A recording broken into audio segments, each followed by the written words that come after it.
In this video, we're gonna take a look at my DJ/camera bag and check out the gear I actually use for DJing on the go and vlogging in and out of the studio. Let's start with the bag. So the bag I use for DJing and vlogging is a Peak Design Everyday Backpack version 2. This is a bag that's really designed for photography, but I find that it works perfectly well for DJing too. What makes this bag pretty cool besides its design is the fact that it's loaded with a ton of pockets, such as here on the sides, here on the top front, and here on the top back. The sides on this bag carry my DJ cables, laptop charger, etc. But the top back compartment holds my laptop, tablet, and accessories. And since we're here, the laptop I primarily use for DJing is the XMG DJ15. And I use this laptop over my MacBook Pro because it's optimized for DJing, is lighter, and has more ports. Honestly though, this laptop is pretty overkill for my simple DJ needs, but it really does deliver on giving me a solid and reliable experience with preparing tracks and DJing at the lowest possible latency with no problem. So if you're in the market for a budget laptop, I highly recommend just getting a MacBook Air over this because the MacBook Air has more flexibility of doing more things than just DJ, such as editing photos and a whole lot more. Moving on to my tablet of choice.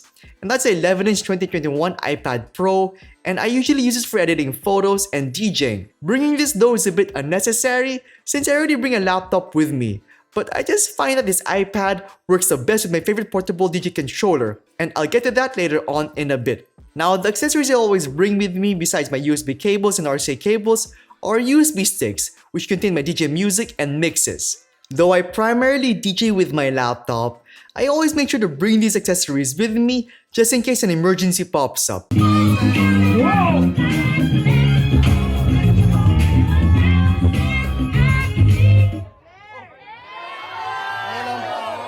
Let's now move on to opening this bag up and really seeing what's inside. So on this side of the bag, you will find my Hercules DJ Control Mix, and I use this with my iPad Pro to practice DJing. Since this unit is so small, it's perfect for DJing, testing mixes, and preparing tracks on the go. It's not exactly pro level, and I would probably never use this for a real gig, but it's compact and efficient enough for my needs. All I have to do is plug this to my iPad and I am ready to DJ. There is one problem with this setup though, and that's how loud it can get. Honestly, it doesn't get loud at all. And because of that, let's flip this bag over to the other side and open it up.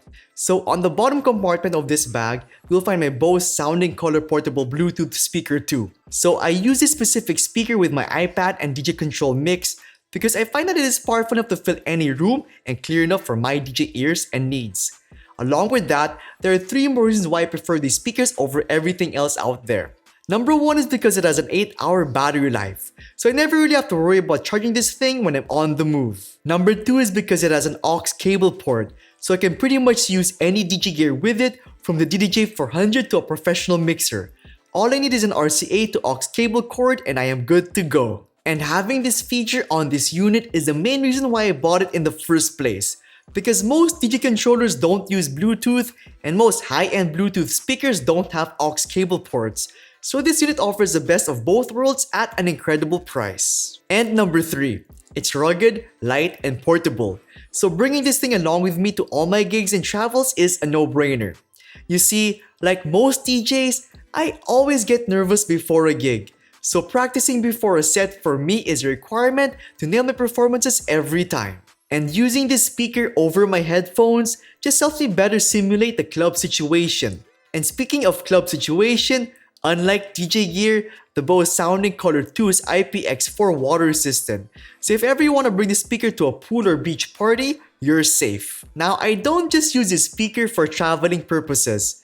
I also use this speaker for shooting my DJ mixes.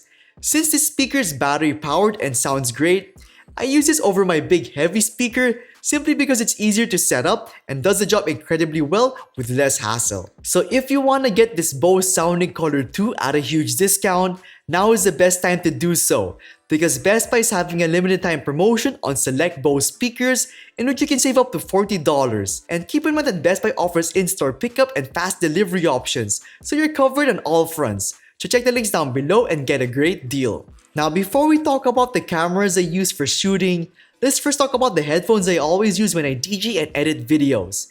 And right now, that's a Biodynamic DT177X Go. So these headphones aren't really made for DJing, but rather for audiophile listening. And so when I first got these headphones, I primarily used them for studio work. But as I grew to love them, I began to use them for DJing as well, and it's been amazing. Since these headphones are closed back, which makes the isolate sound pretty well, and are bass heavy. Let's move on to the camera used for shooting YouTube videos, and this is actually one of them. This is the Sony a6600 with a 17-70 Tamron lens. And I always bring this camera with me when I travel because it's light, has a great battery life, and shoots 4K.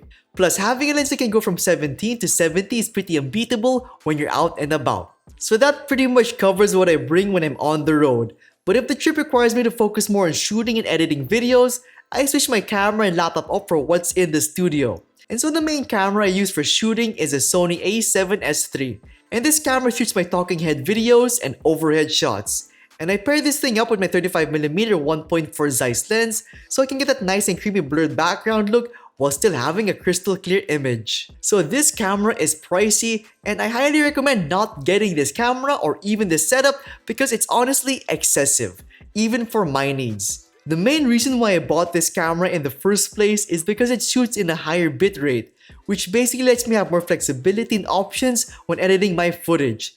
And speaking of editing, the software I use to edit my videos is Final Cut Pro, and I use that software with my 2019 16-inch MacBook Pro. I've been using Final Cut Pro for more than 5 years now, and the main reason why I use this software over Adobe Premiere is because it's more user-friendly and just faster for my needs. And that's it. If you made it this far in this video, let me know who you are by commenting down below your favorite item in this list and include a star emoji in your comment.